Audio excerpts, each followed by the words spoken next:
Okay, to attach the other end of the streamer, I attach it to the eyelet on the Kevlar felt blanket. Now what's interesting is that I can't untie this because this is glued together and this is all tied down here. So what I'd like to do is I'd like to make a pinch on the cord. I'm going to feed it through the loop, the eyelet, the metal eyelet, just like this. Okay, so now all I've done is just simply feed this streamer cord through this metal eyelet here.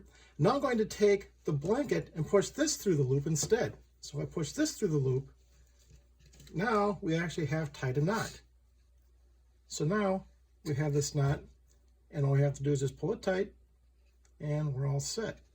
So now we have the streamer attached in two separate places. We have the streamer attached near the body itself, and we have the streamer attached onto the Kevlar felt blanket. Now this wraps into the blanket like this.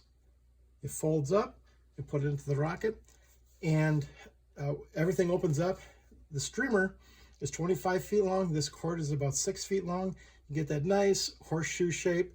And actually, in that particular shape, it creates a lot more drag. So this has a lot of drag for a streamer, but also it also will still fall somewhat fast and somewhat straight. Somewhat straight is important because when you take a rocket like this, put a D engine in, it's easily going to be about 2,000 feet.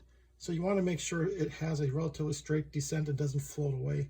So a streamer like this, which has high drag, but yet falls relatively straight, is very important for this payload rocket. So I'm going to go ahead and get this ready for flight, and hopefully I get a nice flight on this next week.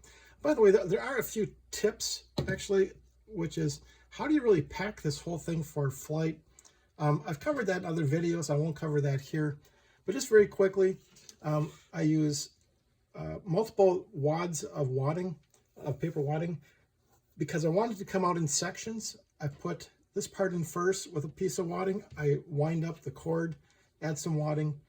And this cord, which goes to the body, goes down. This cord is piled up on top, and then everything snaps open real easily. And that's it.